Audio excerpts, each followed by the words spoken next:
Hello everyone, welcome to Crystal IQ knowledge. इस video में हम पढ़ रहे हैं क्लास 11 पॉलिटिकल थ्योरी का चैप्टर 7 नेशनलिज्म का पार्ट 2। ओके, तो पार्ट फर्स्ट में हमने कई सारी चीजें पढ़ी थी। अब हमको नेशनल सेल्फ डिटर्मिनेशन से पढ़ना था। तो कई सारे ग्रुप्स होते हैं या फिर जो नेशंस होते हैं ना, तो वो अपना क्या राइट टू गवर्न, उनको खुद को अपना अधिकार होता है कि वो अपने देश को किस तरीके से आगे लेकर के चलना चाहते हैं ना, सारे डिसीजंस खुद लेना, अपना फ्यूचर डेवलपमेंट कैसा होगा, तो ये कंट्री का खुद का डिसीजन होता है। तो नेशन ये करते हैं, ठीक है, उनके पास में राइट टू गवर्न होता है ना। तो राइट टू सेल्फ डिटर्मिनेशन की बात की गई है। मतलब ये सारे के सारे अपने डिसीजन खुद से लेंगे, है ना, इनका फ्यूचर में कैसा डेवलपमेंट करना है। ओके, तो इस क्लेम को जब करते हैं ना, तो नेशन का जो रिकॉग्नाइजेशन एंड एक्सेप्टेंस मिलता है इंटरनेशनल कम्युनिटी का, जो कि इंटरनेशनल कम्युनिटी का जब एक्सेप्टेंस मिल जाता है ना, तो पॉलिटिकल एंटिटी और स्टेट बन जाता है वो। जैसे कि बांग्लादेश जो है, क्रिएशन हुआ इसका 1971 में, है ना, इंडो पाक वॉर के बाद में। तो बांग्लादेश को फिर जब इसने बोल दिया कि हाँ, हमारे पास जो है नेशनल सेल्फ डिटर्मिनेशन कर दिया इसने, है ना, जो राइट टू सेल्फ डिटर्मिनेशन इसका हो गया, ठीक है। तो इसने डिटरमाइन कर दिया, अपने आप को एक देश के तौर पे बताया। फिर इसको ना एक्सेप्टेंस भी मिला वर्ल्ड लेवल पे, जो अलग-अलग जो कम्युनिटी थी, दूसरे देश भी इसको रिकॉग्नाइज़ करने लगे, है ना? तो ये जो क्लेम होते हैं ना, उन लोगों से आते हैं जो कि सभी लोग साथ में रहते हैं, ठीक है? कुछ लोग हैं इकट्ठे, यहाँ-यहाँ बहुत सारे लोग रह रहे हैं, बहुत टाइम से रह रहे हैं, तो वो ना अपने आप को एक कॉमन आइडेंटिटी की तरह देखने लगते हैं कि हाँ भई, हम सब तो कॉमन है, हम सब एक जैसे हम यहाँ पर रह रहे हैं, ठीक है? तो ये क्लेम करने लगते हैं सेल्फ डिटर्मिनेशन का। अपने आप को क्या कि एक स्टेट बनाने की कोशिश करते हैं, ताकि उनका कल्चर जो है प्रोटेक्ट हो सके वहाँ पर। अगर उनको जो है ज़्यादा बेनिफिट वगैरह नहीं मिला, एटलीस्ट उनका कल्चर प्रोटेक्ट हो सके, इसलिए वो स्टेट बनाने की कोशिश करते हैं। कुर्द कम्युनिटी जो है, वो अपने आप को जो है एक कंट्री बनाना चाहते हैं, कुर्दिस्तान, ठीक है। तो ऐसे क्लेम्स निकल के आते हैं। तो ये जो कल्चर के नाम पे क्लेम किया जाता है ना, ये 19th सेंचुरी में यूरोप में बहुत ज्यादा देखा जा रहा था। जो नोशन था ना, वन कल्चर वन स्टेट का, कि एक जैसा कल्चर तो एक कंट्री कहलाएगा। तो ये एक्सेप्टेबिलिटी मिल रही थी इसको 19th सेंचुरी में, ठीक है। जो ये आइडिया था ना वन कल्चर वन स्टेट का, तो जब रीऑर्डर की जा रही थी ना स्टेट की बाउंड्रीज, स्टेट की मतलब कि कंट्रीज की, ओके, जब इनकी बाउंड्रीज रीऑर्डर की जा रही थी ना वर्ल्ड वॉर फर्स्ट के बाद में, ठीक है, 1914 से लेकर के 1919 तक हुई थी ये। तो जून 1919 में जो है ट्रीटी साइन की गई थी शांति के लिए। तो उस टाइम पर ना, तो कई सारे स्टेट जो थे, तो जर्मनी हार गया था इसमें, जर्मनी का भी बहुत सारा एरिया कैप्चर कर लिया गया था। तो नंबर ऑफ कई सारे स्मॉल इंडिपेंडेंट स्टेट निकल के आए थे, नई कंट्रीज बनी थी।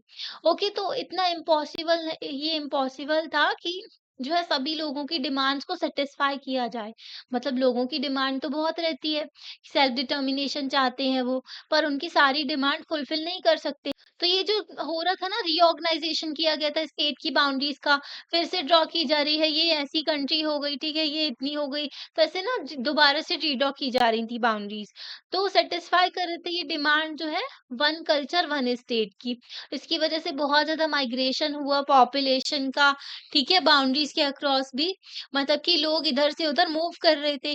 अब जहां पर उनको ऐसा इनसिक्योरिटी भी लगेगी ना, यहाँ पर तो बहुत एक ही कॉमन कल्चर के लोग रह रहे हैं, हम तो यहाँ पर एलियनेटेड फील करेंगे, तो ये क्या करते, दूसरी जगह जाने की कोशिश करते जहाँ पर इनके कल्चर के लोग रहते। तो मिलियंस ऑफ पीपल, लाखों लोग जो है ट्रैवल कर लिए, डिस्प्लेस्ड हो गए, ठीक है, अपने घरों से। उनको निकाल दिया गया उस जमीन से जहाँ पर वो जनरेशन से रह रहे थे।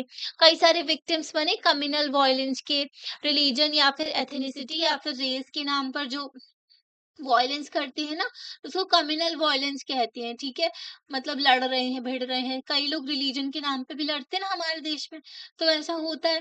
ह्यूमैनिटी ने बहुत ही हैवी प्राइस पे किया, ठीक है, जो मानवता थी, तो वो तो गिरी जाती है ना जब वॉयलेंस वगैरह होता है। तो जब रीऑर्गेनाइज की जा रही थी ना बाउंड्रीज उस टाइम पर, तो रीऑर्गेनाइजेशन जो हो रहा था बाउंड्रीज का, कल्चर के बेस पे हो रहा था, ठीक है। तो सेपरेट हो रहे थे, नेशन स्टेट बन रहे थे नए नए, है ना। तो ये एफर्ट जो था इसमें भी इम्पॉसिबल था, नॉट पॉसिबल था, मतलब पॉसिबल ही नहीं था कि जो न्यू स्टेट बन रहा है ना, एक कंट्री बन रही है, उसमें सिर्फ एक ही एथनिक कम्युनिटी रहे। ऐसा हो ही नहीं सकता, एक देश में जो है कई सारे रिलीजन, कई सारे कल्चर के लोग रहते हैं। ओके, तो कितना भी कर लो, फिर भी माइनॉरिटी बच ही जाती है। अब ये जो demand for national self determination, जो बस, तो ये जो डिमांड थी ना नेशनल सेल्फ डिटर्मिनेशन की, ये कई सारे different parts of the world में बढ़ रही थी कि लोग अपने आप को एक कंट्री के तौर पे देखना चाहती है, एक कम्युनिटी। तो बस्क की कहानी देखेंगे हम यहाँ पर। बस्क एक हिली एंड प्रॉस्परस रीजन है स्पेन में। ओके, तो स्पेन में ये स्पेन है ना, ये स्पेन है। ओके, तो यहाँ पर जो है, तो स्पेन की गवर्नमेंट ने इसको ऑटोनॉमस रीजन के तौर पे डिक्लेयर किया। ठीक है, स्पेनिश फेडरेशन में, जैसे हमारे इंडिया में भी कई सारे स्टेट होते हैं ना, तो फेडरलिज्म का ढांचा बोलते कि सभी लोग जो है साथ मिल करके चल रहे हैं, है ना। तो जो लीडर थे बस्क नेशनलिस्ट मूवमेंट के, वो सेटिस्फाइड नहीं थे इस ऑटोनॉमी से। ठीक है, थोड़ा बहुत ऑटोनॉमी आपने दे दी, पर ये जो बस्क नेशनलिस्ट मूवमेंट के लीडर थे, वो बोलते नहीं, इतना नहीं चलेगा। ठीक है, वो चाहते थे कि जो उनका रीजन है ना, ये रीजन, तो बोलते कि एक सेपरेट कंट्री बन जाए, मतलब एक देश बन जाए। सपोर्टर्स भी थे इस मूवमेंट के बहुत सारे, जो है ना कॉन्स्टिट्यूशनल, तो कॉन्स्टिट्यूशनल मीन्स को भी उन्होंने अपनाया कि कॉन्स्टिट्यूशन के थ्रू भी वो जो है अपना देश बना सके, या फिर जो है वॉयलेंट मीन्स को भी उन्होंने यूज किया। ठीक है, ताकि जो है अपनी डिमांड को रख सकें कि उनको एक कंट्री बनाना है बस को। जो बस्क नेशनलिस्ट थे, वो कहते थे कि उनका जो कल्चर है ना, वो बहुत डिफरेंट है स्पेनिश कल्चर से। उनकी खुद की लैंग्वेज होती है। ठीक है, वो स्पेनिश उतना उनको जमती नहीं।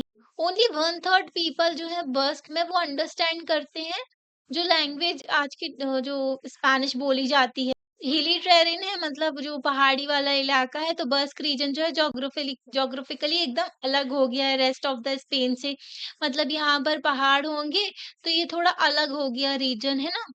तो जो रोमन डेज़ थे, रोमन एम्पायर जब हुआ करता था, तो बस्क रीजन था ना, उसने सरेंडर कर दिया था अपनी ऑटोनॉमी स्पेनिश रूलर को। स्पेन का रूलर था, और जो इस रोमन के हुआ करते थे, जो बस्क के हुआ करते थे रूलर, तो उन्होंने स्पेन के सामने सरेंडर कर दिया था। तो उसका जो जस्टिस सिस्टम, एडमिनिस्ट्रेशन, फाइनेंस सब कुछ था ना, तो उसका एक यूनिक अरेंजमेंट था बस्क का। ठीक है, तो जो मॉडर्न बस्क नेशनलिस्ट मूवमेंट है, वो तब स्टार्ट हुआ end of the 19th century में। स्पेनिश रूलर ने ट्राई किया कि इसको एबॉलिश कर दें, इसको खत्म कर दें, जो यूनिक पॉलिटिकल एडमिनिस्ट्रेटिव अरेंजमेंट है। 20th सेंचुरी में जो है स्पेनिश डिक्टेटर जो अपनी मनमानी करता ना, वो रूलर फ्रैंको। तो उन्होंने क्या किया, ये ऑटोनॉमी को और खत्म कर दिया जो बस्क रीजन की हुआ करती थी। ओके, उन्होंने बैन कर दिया जो बस्क लैंग्वेज का यूज पब्लिक प्लेसेस में, और घरों में भी आप बस्क लैंग्वेज बोल ही नहीं सकते। ठीक है, उन्होंने रिप्रेसिव मेजर्स लिए। तो ये जो रिप्रेसिव मेजर्स है ना, दबा रहे थे, बस की लैंग्वेज यूज नहीं कर सकते, आपकी ऑटोनॉमी खत्म कर दी, तो इनको जो है अब खत्म कर दिया गया है। ठीक है, जो लीडर थे बस्क मूवमेंट के, वो कंटिन्यू है। अभी भी उनको लगता है, वो थोड़ा डाउट में है कि स्पेनिश गवर्नमेंट जो है उनके मोटिव से, मतलब कि स्पेनिश गवर्नमेंट फिर से तो उनके ऊपर कंट्रोल नहीं कर लेगी, तो इसलिए वो डरते हैं, और डरते हैं कि कोई बाहर वाला जो उनके रीजन में आएगा उससे। ठीक है, तो उनके अपोनेंट कहते हैं कि बस्क सेपरेटिस्ट है, और वो जो है पॉलिटिकल गेन के लिए इशू बना रहे हैं, जो इश्यू पहले ही सॉल्व हो चुका है। क्या आपको लगता है बस्क नेशनलिस्ट जस्टिफाई है अपनी डिमांड के लिए कि उन वो जो चाहते हैं कि अलग से उनकी कंट्री बने? बस्क क्या नेशन है? अभी तो उसको बना भी नहीं है, और उसको रिकॉग्नाइजेशन भी नहीं मिला है ना, और कई लोग जानते भी नहीं है बस्क के बारे में। क्या आप जो कितना और जान पाओगे कि आप जो ये आंसर कर सको इस क्वेश्चन को? क्या आपको लगता है कि आप कोई सिमिलर एग्जांपल दे सकते हो different parts of the world में? आप कुर्द कम्युनिटी का एग्जांपल दे सकते हो। मधेसी कम्युनिटी है नेपाल में, तो वो भी चाहते हैं कि अपना एक मधेसी जो है, उनका सेपरेट रीजन हो, है ना? बोडोलैंड हमारे देश में जो है, नागालैंड जो है वहाँ पर भी, और असम में बोडोलैंड, वहाँ पर भी सेपरेटिस्ट मूवमेंट चला करते हैं। ठीक है, तो क्या आपको लगता है कि ये जो रीजन है, और जो मतलब क्या सोचते हो इसके बारे में, जो ग्रुप्स हैं हमारे देश में, उनकी डिमांड जो की जाती है ना, तो आप बता सकते हो ऐसे कौन-कौन से रीजन हैं? तो आप सर्च भी कर सकते हो, आपको कई सारे रीजन मिलेंगे अपने देश में जो ऐसी डिमांड करते हैं। ओके, तो कई सारे स्टेट जो होते हैं उनमें एक से ज़्यादा एथनिक और कल्चरल कम्युनिटी रहती है ना? एक देश में ऐसा तो नहीं है कि कम्युनिटी रहे। तो ये जो कम्युनिटी होती है भले ही कम नंबर में हो, माइनॉरिटी में हो, ठीक है, स्टेट में, पर इनके साथ में गलत होता है, डिसएडवांटेज में रहती है। ये जो प्रॉब्लम है कि अकोमोडेट करना माइनॉरिटीज़ को एज़ इक्वल सिटीज़न्स, ये रही है प्रॉब्लम। माइनॉरिटीज़ को अनइक्वली ट्रीट किया जाता है, उनका कल्चर वगैरह सब डिफरेंट रहता है। हमारे देश में देखो तो माइनॉरिटीज़ को भई अलग से राइट दिए हुए हैं और अच्छे से ट्रीटमेंट देते हैं कि वो हर सिटीज़न जो है अपने यहाँ एन्जॉय कर सके अपना, है ना? तो हमारे यहाँ तो माइनॉरिटी फ्लरिश कर रही है। तो ओनली पॉजिटिव एक्सपेक्ट है इस डेवलपमेंट का कि इन्होंने पॉलिटिकल रिकॉग्नाइजेशन दे दिया है कई सारे ग्रुप्स को, जो अपने आप को एक डिस्टेंट नेशन की तरह देखते हैं एंड चाहते हैं कि अपॉर्चुनिटी कि वो खुद से गवर्न कर सके अपने आप को और अपना फ्यूचर जो है खुद देख सके, मतलब कि बना सके। अब जो ग्लोबलाइज्ड वर्ल्ड है तो उसमें तो भाई माइनॉरिटीज के कल्चर की सबकी राइट्स की रिप्रेजेंटेशन हो रही है ना, पार्लियामेंट में भी हर जगह देखो तो। हमारे देश में भी आर्टिकल 29 और 30 जो है माइनॉरिटी को दिया गया है। माइनॉरिटी के लिए नेशनल कमीशन फॉर माइनॉरिटी भी बनाया गया है, ओके। कई सारे स्टेप्स लिए गए। तो जो राइट है नेशनल सेल्फ डिटर्मिनेशन का, ये जो है नेशनल लिबरेशन मूवमेंट जो एशिया और अफ्रीका में चली थी ना, जिन्होंने स्ट्रगल किया था कॉलोनियल डोमिनेशन के अगेंस्ट, ओके। तो हमारे यहाँ भी जैसे कि एशिया और अफ्रीका में जो है नेशनल सेल्फ डिटर्मिनेशन की बहुत डिमांड हुई थी। जब नए-नए देश आज़ाद हुए थे ना, तो वो अपने आप को डिमांड करते थे, ठीक है? कॉलोनियल एडमिनिस्ट्रेशन के अगेंस्ट जो है ओटोमोनी जो उन वो क्या करते थे, मतलब कॉलोनी वाले जो ब्रिटिशर्स हो गए, यूरोपियंस हो गए, तो वो लोग अलग-अलग अपनी कॉलोनी बनाए हुए थे अलग-अलग देशों को। तो वो डिमांड कर रहे थे कि हमको राइट टू सेल्फ डिटर्मिनेशन चाहिए, ठीक है? नेशनल सेल्फ डिटर्मिनेशन, हम अपना जो है फ्यूचर खुद देखेंगे, हम अपने जो है डिसीजंस अभी खुद लेंगे। तो नेशनल मूवमेंट के थ्रू पॉलिटिकल इंडिपेंडेंस मिल गई, ठीक है, डिग्निटी एंड रिकॉग्नाइजेशन भी मिल गया। कॉलोनाइज्ड जो पीपल थे, कॉलोनी में कॉलोनाइज्ड पीपल ही थे, ठीक है, तो वो अपने आप को प्रोटेक्ट कर पाए, कलेक्टिव इंटरेस्ट ऑफ द लोगों, सभी लोगों का इंटरेस्ट को वो प्रोटेक्ट कर पाए। मोस्ट नेशनल लिबरेशन मूवमेंट जो थे ना, इंस्पायर्ड थे कि गोल था कि वो जस्टिस लेकर के आ सके। मतलब जो नेशनल मूवमेंट चल रहे थे कि हमको आज़ादी चाहिए, तो वो चाहते थे कि जस्टिस आए, हमारे यहाँ राइट्स मिले, प्रोस्पेरिटी हो, हमारा नेशन भी फ्लरिश करे, हमारे नेशन को जो है अपने फायदे के लिए यूज ना किया जाए, जैसे ब्रिटेन जो है इंडिया को प्रॉपरली यूज किया करता था, ठीक है। रॉ मटेरियल ले जाते थे, फिनिश प्रोडक्ट बनाते थे और हमारे देश को मार्केट बना करके रख दिया था, अपने फायदे के लिए सारी चीजें किया करते थे। ये भी सही है कि इम्पॉसिबल होता है कि हर एक कल्चरल ग्रुप जो है, जो डिमांड कर रहा है अपने आप को एक अलग नेशन बनाने की, पॉलिटिकल इंडिपेंडेंस चाहता है, वो भी तो फुलफिल नहीं कर सकते ना। ऐसा हर ग्रुप चाहेगा कि हम एक कंट्री बन जाए, पॉलिटिकल इंडिपेंडेंस मिल जाए हमको, है ना? तो ऐसा नहीं होता है। इसकी वजह से ना माइग्रेशन भी होता है लोगों को, बॉर्डर वॉर्स भी होती हैं आपस में जो है, कंट्रीज की लड़ाई हो जाती है बॉर्डरों, तो वॉयलेंस भी होता है। इसकी वजह से कई सारी कंट्रीज जो है परेशान है, ठीक है? तो इसकी ना हमें एक उल्टी सिचुएशन भी देखने को मिलती है। जो नेशन स्टेट जो है उन्होंने इंडिपेंडेंस अचीव की स्ट्रगल के थ्रू, ठीक है? और वो जैसे कि हम कई सारे देश होते हैं, वो ना उन्होंने स्ट्रगल किया, उन्होंने इंडिपेंडेंस लिया, अपने आप को नेशनल सेल्फ डिटर्मिनेशन मिला उनको, ठीक है? तो अब वो क्या कर रहे हैं, वो माइनॉरिटीज़ के अगेंस्ट जो है अत्याचार कर रहे हैं, ठीक है? अत्याचार तो नहीं कह सकते, मतलब उनके अगेंस्ट एक्ट कर रहे हैं, क्योंकि ये माइनॉरिटीज जो है क्लेम कर रही हैं कि इनको भी राइट टू सेल्फ डिटर्मिनेशन, तो नेशनल सेल्फ डिटर्मिनेशन चाहिए इनको भी, ओके। मतलब कि नेशन स्टेट बना सकें। वर्चुअली हर स्टेट जो है वर्ल्ड में फेस करता है ये डिलेमा कि किस तरीके से हम डील करें इन मूवमेंट्स को। हर देश में ना कुछ ग्रुप्स ऐसे हैं जो डिमांड कर रहे हैं, सेपरेटिस्ट मूवमेंट चले आ रहे हैं, ठीक है। तो ये जो मूवमेंट चल रहा है सेल्फ डिटर्मिनेशन का, तो इसकी वजह से क्वेश्चन आता है कि right to national self determination के ऊपर ही क्वेश्चन आ जाता है, ओके। ज्यादा से ज्यादा जो पीपल हैं वो रियलाइज करने लगे हैं कि सॉल्यूशन इसमें नहीं है कि नया स्टेट बनाए, बट इसमें है कि एग्जिस्टिंग जो स्टेट है उसको ज्यादा डेमोक्रेटिक एंड इक्वल बनाए। मतलब कि जो नए कंट्री की डिमांड की जा रही है, ठीक है, तो इसमें सॉल्यूशन नहीं है, बल्कि ये है जिस देश में आप रह रहे हो उसको ज्यादा डेमोक्रेटिक एंड इक्वल बनाया जाए। इससे लोग जो है डिफरेंट कल्चर के एथनिक आइडेंटिटीज के साथ में रह पाएंगे, इक्वल पार्टनर्स की तरह, ठीक है, एंड इक्वल सिटीजन्स की तरह देश में। तो इसकी वजह से तो ये एसेंशियल है सिर्फ प्रॉब्लम सॉल्व करने के लिए नहीं, जो कि नए क्लेम्स आ रहे हैं सेल्फ डिटर्मिनेशन के, बट इसके साथ साथ एक स्ट्रॉन्ग और यूनाइटेड स्टेट भी आप बना सकते हो। ठीक है, जो क्लेम आ रहे हैं तो उसको आप सुनो, ठीक है, जो बातचीत करो, नेगोशिएट करो, चीज़ों को डेमोक्रेटिक वे लेकर के चलो, ठीक है, तो इस सबसे प्रॉब्लम सॉल्व हो जाती हैं और इससे स्ट्रॉन्ग एंड यूनाइटेड स्टेट भी बनता है। आफ्टर ऑल सारे के सारे जो नेशन स्टेट हैं, जो रिस्पेक्ट नहीं करते जो राइट्स हैं एंड कल्चरल आइडेंटिटी माइनॉरिटी की, जो स्टेट के अंदर, तो वो जो है लॉयल्टी भी नहीं ले सकते अपने मेंबर्स की, है ना? जब माइनॉरिटीज के ऊपर अत्याचार होगा तो वो कैसे उनको जो लॉयल समझेंगे, मतलब लॉयल्टी कहाँ रहेगी उनकी जो स्टेट के प्रति, है ना? तो बाकी सिटीजन भी उनसे फियर खाएंगे स्टेट। जैसे हमारे देश ने एक्सेप्ट किया है सभी माइनॉरिटीज को, एक सेक्युलर नेचर लेकर के चलते हैं, कॉन्स्टिट्यूशन में अधिकार दिए गए हैं, हर एक सेक्शन ऑफ द सोसाइटी के बारे में सोचते हैं, वैसे ही हर देश को करना चाहिए। नेशनलिज्म एंड प्लूरलिज्म, जब हम आइडिया को छोड़ देते हैं वन नेशन वन स्टेट के, वन कल्चर के, ठीक है, मतलब एक कल्चर का एक स्टेट होना चाहिए, तो इस आइडिया को जब हम छोड़ देते हैं वन कल्चर वन स्टेट के, तो ये ज़रूरी हो जाता है कि हमारे पास ऐसे तरीके हो जिससे हम डिफरेंट जो कल्चर हैं, कम्युनिटीज़ हो, वो लोग साथ में रहें और सर्वाइव करें और फ्लरिश करें कंट्री में। तो इसीलिए ना जो ये गोल है, इसके लिए कई सारे डेमोक्रेटिक सोसाइटी जो है उन्होंने एक नया इंट्रोड्यूस किया है मेजर, ताकि जो रिकॉग्नाइज कर सके, ठीक है, जो एक्सेप्टेंस दे सकें एंड प्रोटेक्ट कर सकें identity of cultural minority communities. तो जो माइनॉरिटी है ना, तो उनको एक्सेप्टेंस दें और उनको जो है प्रोटेक्ट करें, तो उनकी आइडेंटिटी को, तो कल्चरल माइनॉरिटी कम्युनिटी की, तो इसलिए एक नया तरीका निकाला है।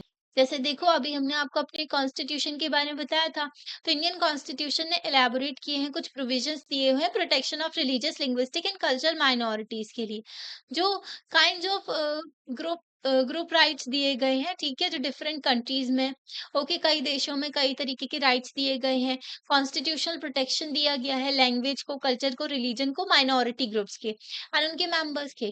कई सारे केसेस में आइडेंटिफाई किया गया जो कम्युनिटीज जिनके पास में राइट टू रिप्रेजेंटेशन होता है, ऐसा group in a legislative body and other institute state institution, मतलब कुछ केसेस में कुछ देशों में जो है इनको रिप्रेजेंटेशन दिया गया है, राइट टू रिप्रेजेंटेशन, जो लेजिस्लेटिव बॉडीज में जैसे कि पार्लियामेंट हो गया, स्टेट लेजिस्लेचर हो गए, तो वहां पर जो है इनको रिप्रेजेंटेशन दी गई है प्रॉपर।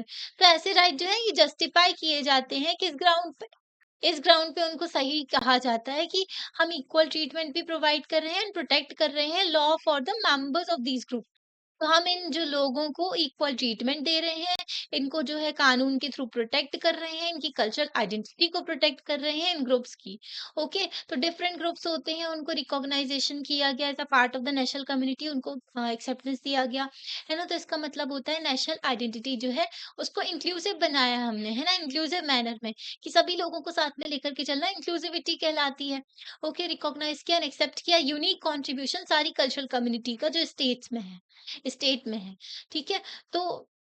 तो ये होप थी कि भाई हम इनको प्रॉपर कॉन्स्टिट्यूशन में रिकॉग्नाइजेशन दे रहे हैं, है ना? इनको जो है अधिकार दिए जा रहे हैं, इनको रिप्रेजेंटेशन दी जा रही है, तो इससे क्या होगा, ये इनकी एस्पिरेशंस जो है, इनकी डिमांड जो है वो फुलफिल हो जाएँगी और ये लोग जो है पर कई सारे ग्रुप्स जो हैं अभी भी कंटिन्यू डिमांड कर रहे हैं कि उनको सेपरेट स्टेट चाहिए। तो ये जो है पैराडॉक्सिकल देखने को मिलता है, मतलब अपोज़िट व्यू देखने को मिलता है। जब ग्लोबलाइज़ेशन हो रही है, ठीक है, वर्ल्ड में नेशनलिस्ट एस्पायरेशंस आ रही हैं, ठीक है, मोटिवेट कर रहे हैं कई सारे ग्रुप्स एंड कम्युनिटीज को, मतलब ग्लोबलाइजेशन भी फैल रही है और कई सारे नेशनलिस्ट एस्पिरेशंस भी फैल रही हैं कि नेशन के प्रति प्यार जाग रहा है लोगों का अपने कई सारे ग्रुप्स और कम्युनिटीज का, है ना?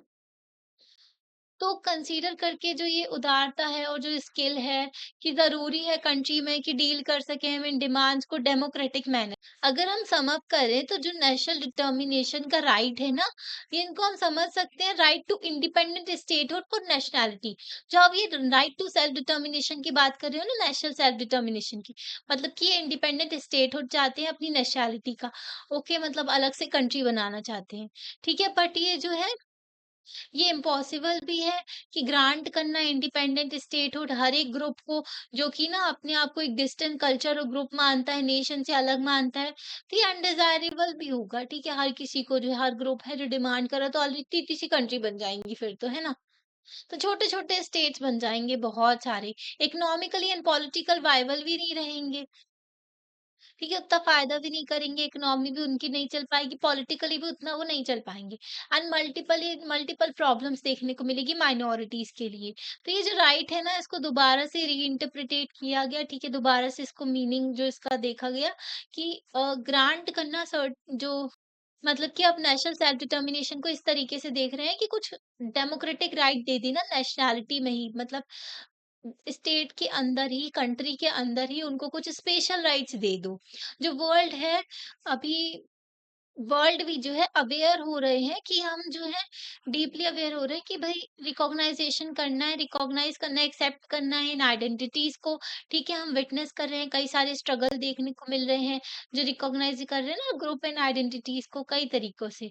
ठीक है, लैंग्वेज ऑफ नेशनलिज्म के तौर लैंग्वेज जो नेशनलिज्म के तौर पे वो देखने लगते हैं इस चीज को। ठीक है, तो मतलब आइडेंटिटीज जो अपने आप के ग्रुप की डिमांड करते हैं और अपने आप को नेशनलिस्ट बताते हैं। ओके, तो हम मान रहे हैं इन सब चीज़ों को कि क्लेम है, आइडेंटिटी का क्लेम कर रहे हैं जो लोग, है ना?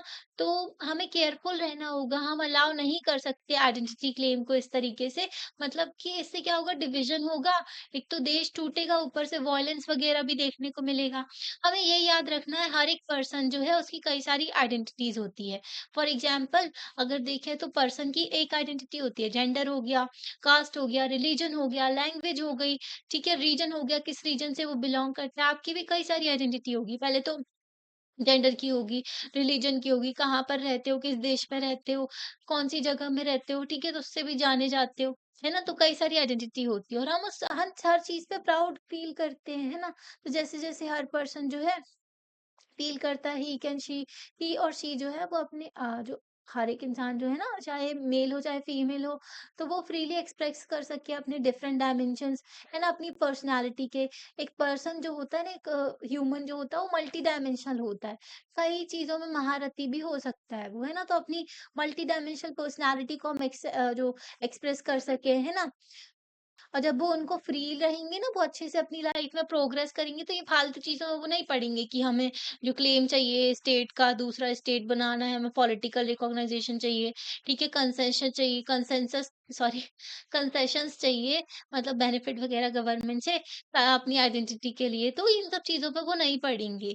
ओके, उनको ऐसा फील नहीं होगा। एक डेमोक्रेसी में ना पॉलिटिकल आइडेंटिटी सिटीज़न की जो होती है, उसमें डिफरेंट आइडेंटिटीज़ भी आती हैं जो लोगों की होती है, ठीक है? तो ये ना बहुत ही ज़्यादा डेंजरस होगा अगर इनटॉलरेंट आप जो है किसी चीज़ को बर्दाश्त ही नहीं कर रहे, सहनशीलता ही नहीं है आप में, ठीक है? मतलब किसी पर्सन में, तो ये ठीक नहीं है और सभी लोग मतलब एक ही कल्चर को चाह रहे हैं, एक जैसी चीज़ें चाह रहे हैं, ठीक है? एक ही होना चाहिए, एक ही कम्युनिटी, तो ये सब जो चीज़ें हैं ना, ये आइडेंटिटी का फॉर्म और ये नेशनलिज़्म है, ये डेवलप नहीं होना चाहिए, ओके? इसकी वज़ह से क्या होता है, देश भी ब्रेक होता है, ठीक है? और वॉयलेंस भी बढ़ता है सोसाइटी। इतना समझ गए? तो चैप्टर हो गया कंप्लीट। यहाँ पर जो है टैगोर का जो क्रिटिक है नेशनलिज्म के ऊपर ये देखेंगे। पैट्रियोटिज्म क्या होता है? पैट्रियोटिज्म ना अपनी कंट्री के प्रति प्यार, लव, है ना? लॉयल्टी, तो ये होता है ना? तो पैट्रियोटिज्म जो है अपना फाइनल स्पिरिचुअल शेल्टर नहीं हो सकता है, ठीक है? मतलब अपने देश से प्यार करना और फिर बहुत ही ज़्यादा एक्सट्रीम लेवल पे जाना, ये जो है आखिरी चीज़ नहीं होती है। इनके लिए जो मेन चीज़ थी ह्यूमैनिटी, मानवता ज़्यादा इम्पोर्टेंट थी, ठीक है? ये कह रहे हैं हम जो है ग्लास नहीं खरीदेंगे ये for the price of diamond, diamond का प्राइस देकर के कांच की ग्लास नहीं खरीदेंगे। ये जो है कभी भी अलाउ नहीं करेंगे कि पैट्रियोटिज्म जीत जाए ह्यूमैनिटी से। ओके, जब तक ये रह रहे हैं तो पैट्रियोटिज्म नहीं जीत सकता ह्यूमैनिटी से, है ना? ह्यूमैनिटी पहले आता है। तो ये जो है रवीन्द्रनाथ टैगोर ने बोला था, ठीक है? ये जो कॉलोनियल रूल था उसके अगेंस्ट थे। ये कहते थे इंडिया को राइट टू इंडिपेंडेंस है, ठीक है? इंडिया आज़ाद होगा, भारत आज़ाद होगा। ये जो कॉलोनियल रूल के अगेंस्ट थे, ब्रिटिशर्स के रूल के अगेंस्ट थे। इनको लगता था जो ब्रिटिश एडमिनिस्ट्रेशन है ना कॉलोनीज़ का, तो जो ब्रिटिशर्स रूल कर रहे हैं ना कॉलोनी में, तो वहाँ पर ना उतनी डिग्निटी और जो ह्यूमन रिलेशनशिप में मतलब लोगों को उतनी इज़्ज़त, उतना सम्मान, वो सब कुछ भी चीज़ नहीं मिलती। उनको तो बेइज़्ज़ती किया जाता था, मारा-पीटा जाता था, है ना? व्हाइट मेन्स बर्डन कहा जाता था। तो ये जो आइडिया था ना, तो इन्होंने बोला जो कि ब्रिटिश सिविलाइज़ेशन में ऐसा नहीं है। अगर ब्रिटेन में देखें, तो वहाँ पर जो अच्छे खासा जो है ह्यूमन डिग्निटी की बात की जाती थी, लोगों को अधिकार दिए गए थे। पर ये जो ये जो ब्रिटेन था ना, ये हमारे देश में आकर के वो कुछ भी नहीं करता था, है ना? जब हमारे यहाँ के लोग पढ़ के ब्रिटेन गए ना, तो उनको समझ में आया भाई ये तो कुछ भी कर रहे हैं ना, मतलब अपने देश में सारी अच्छी चीज़ें रखी हैं, पर हमारे देश के लिए सारी बुरी चीज़ें हैं, पूरा लूट रहे थे हमारे देश को। टैगोर जो है उन्होंने एक डिस्टिंक्शन बनाया, ठीक है? कि अपोज करना वेस्टर्न इंपीरियलिज्म को वो अलग बात होती है और रिजेक्ट करना वेस्टर्न सिविलाइजेशन को वो अलग बात होती है। कि अब वेस्टर्न इंपीरियलिज्म मतलब कि जो वेस्ट है ना, तो जो यूरोप वगैरह है, ठीक है? तो उनकी जो ये इम्पीरियलिज़्म की पॉलिसी थी जो कि किसी कंट्री को कंट्रोल कर लेना, उसके सारे रिसोर्सेज़ को यूज़ करना, है ना? उसको एक्सप्लॉइट करना, तो वो बात अलग होती है। और उनकी जो वैल्यूज़ हैं, उनकी सिविलाइज़ेशन है, जो वो डेवलप कर रहे हैं, जो साइंस वगैरह है, जो पढ़े-लिखे हो रहे हैं वो, ठीक है? उनके आइडियाज़ जो हैं, उसको रिजेक्ट करना अलग बात होती है। इंडियंस जो है इतना ज़्यादा रूट हो मतलब अपने कल्चर में ठीक है, आप डूबे हो, अपनी हेरिटेज में डूबे रहो, पर आपको नई चीज़ें सीखना जो बाहर से, ठीक है, जो आपको फ्रीली जो बाहर से ज्ञान मिल रहा है, जो अब्रॉड से, तो जो आपके लिए प्रॉफ़िटेबल है, उसको मना नहीं करना चाहिए। जैसे कि जो रिवॉल्यूशन हो रहा था ना, इंडस्ट्रियल रिवॉल्यूशन, तो मशीनरी आ रही थी, ठीक है, साइंस का नॉलेज बढ़ रहा था। तो अगर हमें दूसरे देश से ये सब चीज़ें सीखने को मिल रही है, तो हमें ये सब सीखना चाहिए, ठीक है? ये नहीं बोलना चाहिए कि वेस्ट का जो इम्पीरियलिज़्म की वज़ह से वेस्ट की हर चीज़ को हम रिजेक्ट करेंगे। तो हमें सारे जो नए जो स्टडीज़ करनी चाहिए, जो वेस्ट में हो रही, ब्रिटेन जो नए सब्जेक्ट इंट्रोड्यूस कर रहे हैं इंडिया में, वो सब भी पढ़ना चाहिए। तो क्रिटिक थे ये पैट्रियोटिज़्म के, जो इनकी ये राइटिंग थी ना, इनमें पैट्रियोटिज़्म के क्रिटिक तो थे ही, ये जो बहुत ही ज़्यादा क्रिटिकल थे, जो नैरो एक्सप्रेशन दिया गया था नेशनलिज़्म का। मतलब नेशनलिज़्म का जो मीनिंग है ना, बहुत छोटे से तौर पे एक्सप्लेन किया गया था, जबकि नेशनलिज़्म का एक ब्रॉड मीनिंग होता है, ठीक है? तो इंडिपेंडेंस मूवमेंट में इनके कई सारे काम भी रहे। हमारा नेशनल एंथम भी तो लिखा है ना, तो ये ना थोड़ा अफ्रेड भी थे, परेशान भी थे, चिंता में भी थे, ठीक है? फ़ियर भी था इनको, जो हम रिजेक्ट कर रहे हैं ना वेस्ट को इन फ़ेवर ऑफ, मतलब कि इंडियंस जो हैं क्या हर चीज़ को रिजेक्ट करने लगे थे वेस्ट की। उसकी वज़ह से इनको डर था कि भई जो इंडिया का ट्रेडिशन ही बन गया है कि वेस्ट की हर चीज़ को नेग्लेक्ट करना, हर चीज़ को जो है अगेंस्ट में बोलना उसकी। इसकी वज़ह से हम अपने आप को एक रिस्ट्रिक्शंस में डाल रहे थे, ठीक है? एक लिमिट बना रहे थे अपनी। उसकी वज़ह से क्या हो रहा था कि इनको डर था कि इसकी वजह से हमारा अनफ्रेंडली नेचर बन जाएगा। हम जो है ऐसा ना हो कि जो इन्फ्लुएंस पड़ा था ना ब्रॉड का हमारे देश में, जो क्रिश्चियनिटी, जूडाइज़्म और ज़ोरास्ट्रियन और इस्लाम जो हमारे देश में था, हमारे देश में ये रिलीजन थे, तो इनके अगेंस्ट भी हॉस्टिलिटी बढ़ ना जाए, ठीक है? मतलब हर चीज़ को बेस्ट की जो है हटाना, ठीक है, रिजेक्ट करना, इसके चक्कर में हम इतने ज़्यादा नफ़रत में ना भर जाएँ कि इन सब चीज़ों से भी इन सब रिलीजन जो है इसके अगेंस्ट भी जो है हॉस्टाइल हो जाएँ, अनफ्रेंडली हो जाएँ। ठीक है? मतलब अपने देश की आप वैल्यू, कल्चर हर चीज़ को लेकर के चलो, ये सही बात है, अपने देश के नॉलेज को भी लेकर के चलो। पर आपको जो बाहर से ज्ञान मिल रहा है ना, फ्री में जो लर्निंग मिल रही है, जो साइंस, रेवोल्यूशन, ये सारी चीज़ें उसमें भी अप टू डेट रहो, है ना? ऐसा ना हो कि आप अपने आप को लिमिट करके रख लो। तो ये बात इन्होंने कही थी। ओके, वेस्टर्न एजुकेशन भी हम ले सकते हैं। तो चैप्टर हो गया है कंप्लीट। आपको वीडियो कैसा लगता है आप लाइक करके बता सकते हो, चैनल को सब्सक्राइब कर सकते हो, अपने फ्रेंड्स के साथ में शेयर कर सकते हो। Thank you.